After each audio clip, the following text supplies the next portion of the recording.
ఈ ప్రాంతం వెనుకబడి ఉన్నదని, ఈ ప్రాంతంలో ఆకలి చావులు, ఆత్మహత్యలు, వలసలు, బీడు భూములు, దిక్కులేని పరిస్థితి ఉన్నది. దీనికి మార్గం తెలంగాణ రాష్ట్రమే ఏకైక పరిష్కారం అని నమ్మినటువంటి నాయకుడే కేసీఆర్ గారు. ఆ రోజు ఉద్యమ కార్యక్రమాన్ని చేయబోని 2001 నుంచి తెలంగాణ రాష్ట్రము ఏర్పడేంత వరకు ఎన్నో ఉద్యమ కార్యక్రమాలు, ప్రజలను చైతన్యవంతం చేయడం కోసం వారు పడ్డటువంటి తపన కానీ, చేసినటువంటి శ్రమ కానీ, వారికి తోడుగా అనేక మంది ఉద్యమ సహచరులతో పాటు మేధావి వర్గం నుంచి జయశంకర్ సార్ కావచ్చు, అదేవిధంగా మరి ఆనాడు ఉన్నటువంటి నీళ్లపైన అవగాహన ఉన్నటువంటి ఆనాటి రిటైర్డ్ చాలా మంది ఇంజనీర్లు కావచ్చు, నీళ్లకు సంబంధించి, భూములకు సంబంధించి, మంచినీళ్లకు సంబంధించి అనేక విషయాలను అధ్యయనం చేసినటువంటి పరిస్థితి నుంచి తెలంగాణ రాష్ట్రమే ఏకైక మార్గం. అందుకే ఆ రోజు ఒక మాట చెప్పింది సార్, ఈ ఉద్యమాన్ని అనేక మంది ఇప్పటికే చేసిండ్రు కానీ విఫలమైనరు. ఉద్యమంలో పాటించవలసినటువంటి అనేకమైన విషయాలను మరి వాళ్ళు పాటించకపోవడం వల్ల అధికారంలో ఉన్నటువంటి వాళ్ళు దాన్ని అంచివేసిండ్రు. అప్పటికే 69 ఉద్యమం మనకొక చేదు అనుభవం. 369 మంది ఉద్యమకారులను పొట్టన పెట్టుకున్నటువంటి ఆనాటి కాంగ్రెస్ ప్రభుత్వం అనుభవాలు మనకు ఉన్నాయి. కాబట్టి ఇదొక శాంతియుత ఉద్యమంగా మనం ముందుకు పోవాలి. ఖచ్చితంగా మడవ తిప్పకుండా తెలంగాణ రాష్ట్రాన్ని సాధించుకోవాలనే ఉద్దేశంతో అనేక ఉద్యమ కార్యక్రమాలు చేపట్టడం జరిగింది. మొన్న మనం మాట్లాడుకున్నట్టు మానవహారం కావచ్చు, లేదంటే చలో ఢిల్లీ ప్రోగ్రాం కావచ్చు, రాజీవ్ రహదారి దిగ్బంధనం కావచ్చు, వంట వార్పు కావచ్చు, అనేక రైలు రోకో కార్యక్రమాలు కావచ్చు, అదేవిధంగా సకల జనుల సమ్మె కావచ్చు, అందులో భాగంగానే దీక్ష దివస్ కావచ్చు.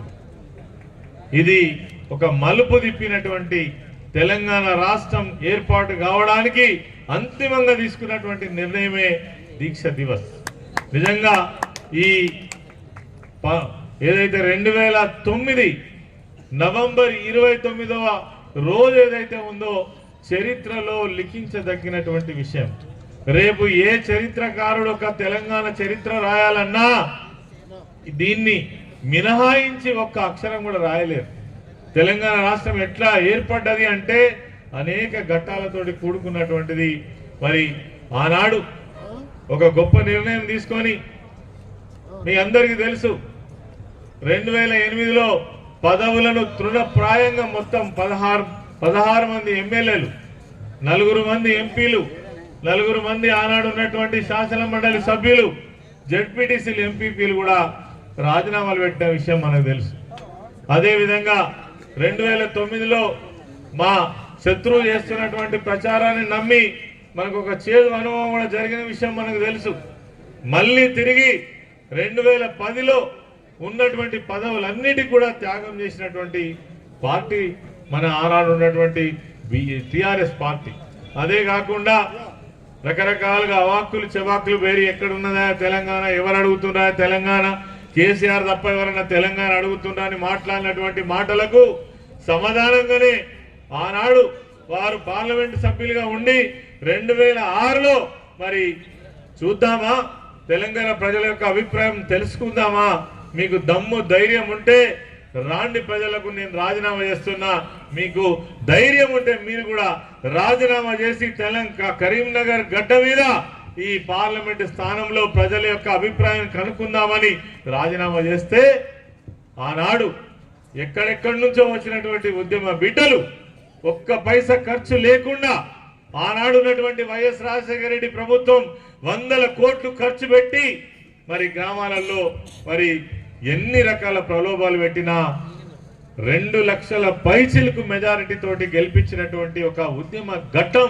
2006 మరి అని మనం ఒక మాట చెప్పుకోవచ్చు. ఇట్లా చెప్పుకుంటూ పోతే అనేక విషయాలు. ఇలా తెలంగాణ వచ్చింది అంటే ఏదో ఆషామాషిగా వచ్చింది కాదు. ఆంధ్ర ప్రాంతకుల యొక్క బలం ముందు వాళ్ళ ఆర్థిక బలం ముందు, వాళ్ళ రాజకీయ శక్తి ముందు, వాళ్ళ చతురత ముందు వాస్తవంగా మనను ఎన్నో సంవత్సరాలు ఆడుకున్నారు. వాళ్ళు మన ఆత్మ గౌరవంతో ఆడుకున్నారు. మన నిధులు మనకు రాకుండా చేసిండ్రు, మన ఉద్యోగాలు మనకు రాకుండా చేసిండ్రు. కనీసం మరి మనను మనుషుల్లా కూడా ట్రీట్ చేయనటువంటి పరిస్థితి. తెలంగాణ అంటేనా ఓహో తెలంగాణనా అని అవహేళనగా మాట్లాడినటువంటి రోజుల నుంచి తెలంగాణ ఉద్యమం నిర్వహించి తెలంగాణ రాష్ట్రాన్ని సాధించినటువంటి మహావీరుడు, మహాయోధుడు, తెలంగాణ రాష్ట్ర అవతరణ కోసం ప్రాణాలనే త్యాగం చేసినటువంటి నాయకుడే కేసీఆర్ అని మనం ఈ సందర్భంగా చెప్పుకోక తప్పదు. ఇలా రేవంత్ రెడ్డి చరిత్ర చూసినట్టయితే మనమేమో తెలంగాణ కోసం ఆరాటపడుతుంటే 1200 మంది ఆత్మ బలిదానాలు చేసుకున్నటువంటి చరిత్ర ఒకటి ఉంటే, తెలంగాణ రాష్ట్రం అవసరం లేదని తుపాకీ పట్టుకొని తిరిగినటువంటి ఉద్యమకారుల మీద తుపాకీ ఎక్కుపెట్టినటువంటి ఆ మనిషే ఇవాళ మనకు ముఖ్యమంత్రి అయింది. తెలంగాణకు వ్యతిరేకం, తెలంగాణ ఉద్యమానికి వ్యతిరేకం ఆయన ఆంధ్ర పాలకుల యొక్క అడుగులకు మడుగులొత్తినటువంటి మనిషే ఇవాళ మనకు ముఖ్యమంత్రి అయింది. మరి ఇలా మనం ఆశించగలుగుతామా ఫలితాలను? ఏ ఫలితాన్ని కూడా ఆశించలేం. కాబట్టే ఈరోజు 11 నెలల పాలన అస్తవ్యస్తంగా మారింది. మరి ఈరోజు మా కార్యకర్తలకు, నాయకులందరూ కూడా నేను చెప్పేది ఒకటే, ఏ ఉద్దేశంతో అయితే తెలంగాణ రాష్ట్రాన్ని సాధించుకున్నామో ఆ ఉద్దేశాన్ని నెరవేర్చడం కోసం 10 సంవత్సరాల పాటు నిరంతర ప్రయత్నం జరిగింది. అందుకే ప్రాజెక్టులు పూర్తి చేయగలిగినాం, అందుకే కడుపు నిండా కరెంటు తెచ్చుకోగలిగినాం, నల్లగొండ జిల్లాలో ఫ్లోరైడ్ మహమ్మారిని పారదోలగలిగినాం, అందుకే గ్రామాలలో ఉన్నటువంటి పేదరికాన్ని, బీదరికాన్ని పోడగొట్టడం కోసం అనేక రకాల సంక్షేమ కార్యక్రమాలను తీసుకువచ్చి వాళ్ళకు ఆసరగా నిలవగలిగినాం, అన్ని వర్గాలను ఆదుకోగలిగినాం. ఇలా మన మీద తప్పుడు ప్రచారాలు చేసిండ్రు, రాష్ట్రంలో ఉద్యోగాలు ఇవ్వలేదని. రేపు పెద్దపల్లి కూడా 4వ తారీఖు వచ్చి 1200 మందికి ఉద్యోగ నియామక పత్రాలు ఇవ్వడానికి వస్తుంది పెద్ద మనిషి. 2,22,000 ఉద్యోగాలు ఇచ్చి దేశంలోనే ఇంత పెద్ద మొత్తంలో ప్రభుత్వ ఉద్యోగాలు ఇచ్చినటువంటి ప్రభుత్వం కూడా ఏది లేదు. కానీ మనం చెప్పుకోలే, తలగబడి పనిచేసుకుంటా పోయినాం, భంగబడి పనిచేసుకుంటా పోయినాం. కేసీఆర్ గారు వెను తిరగకుండా ఆనాడు 60 సంవత్సరాలలో అనుభవించినటువంటి ఏ పరిస్థితి మళ్ళీ దాపురించొద్దు, తెలంగాణ రాష్ట్రం అంటేనే గొప్పగా ఉండాలనే ఆలోచనతోటి ముందుకు సాగినటువంటి మనందరికీ కూడా తెలుసు. కాబట్టే మనం చేసింది చెప్పుకోలేకపోయినాం. ఈరోజు ఈ ప్రభుత్వం వచ్చిన తర్వాత ఈ అస్తవ్యస్త పరిపాలన, ఇంకా పెద్దరికాలు బాగానే చెప్తున్నారు. మేము ఈ సంవత్సరం 1,55,00,000 మెట్రిక్ టన్నుల వడ్లు పండించినామని చెప్తున్నారు. ఎట్లా పండించినాం? నీళ్ళు ఏడికెళ్ళి వచ్చినాయి, కరెంట్ ఏడికెళ్ళి వచ్చింది, సౌకర్యాలు ఏడికెళ్ళి అయినాయి, కాలువలు, చెక్ డ్యాములు, చెరువులు, కుంటలు మరమ్మతులు చేసిన వాళ్ళు ఎవరు? నువ్వేం చేసినావని పంటలు పండినాయి అంటే ఒక అర్థం పర్థం లేనటువంటి వ్యవస్థలు నడుపుతున్నారు. మన 50,000 ఉద్యోగాలకు నియామక పత్రాలు ఇచ్చిండ్రు, సంబరపడ్డారు. నిజంగానే వాళ్ళు ఇచ్చినాయి నా ఉద్యోగాలు? ఒక్క నోటిఫికేషన్ అన్న వచ్చిందా? ఇప్పటి వరకు రాలే. మరి ఇవన్నీ కూడా ప్రజలు నిశ్చితంగా గమనిస్తున్నారు, అన్ని విషయాలు తెలుసుకుంటున్నారు. ఒకటే మాట, ఇప్పటికీ సమయం బాగైంది. ఇక్కడికి వచ్చిన నాయకులు, కార్యకర్తలందరూ కూడా చెప్పేది ఒకటే, రేపు రానున్నటువంటి కాలంలో డెఫినెట్గా మనకు ఉద్యమ కార్యాచరణే ఉంటుంది. మళ్ళీ మాకెవరో పిలవలేదు, ఇక ఇప్పుడు నాయకులు లేరు, మన ప్రభుత్వం లేదు, అందరం ఉద్యమకారులమే. ఒకరు కొద్దిగా పెద్దోళ్ళు కావచ్చు, ఒకరు కొద్దిగా చిన్నోళ్ళు కావచ్చు. కానీ 4 సంవత్సరాలు కఠినమైనటువంటి ఉద్యమ కార్యక్రమాలను విజయవంతం చేయడం కోసం ప్రతి ఒక్కరం ఆనాడు 14 సంవత్సరాలలో ఏ విధంగానైతే కేసీఆర్ గారికి అండగా నిలబడ్డమో, మన ఉద్యమాన్ని ఏ విధంగా కొనసాగించడమో, ఈనాడు కూడా అదే ఒరవడితోటి మనం ముందుకు పోవాలని మాత్రం మిమ్మల్ని కోరుతా ఉన్నాను. ఎందుకోసం కార్యకర్తలుగా మనం ఏం కోరుకుంటాం? మనం ఉన్నటువంటి పార్టీ గొప్పగా ఉండాలని కోరుకుంటాం.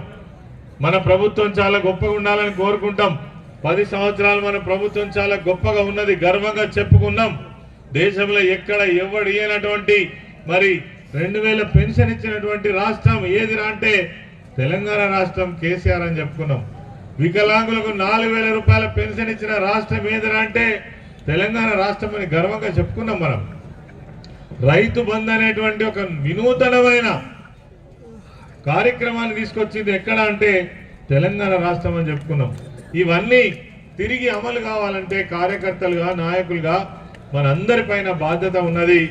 మరి దానికోసం పాటుపడదాం, దానికోసం ముందుకు పోదాం. రానున్న కాలంలో అనేక ఉద్యమ కార్యక్రమాలు మన పార్టీ మున్ముందు ఇవ్వబోతా ఉన్నది.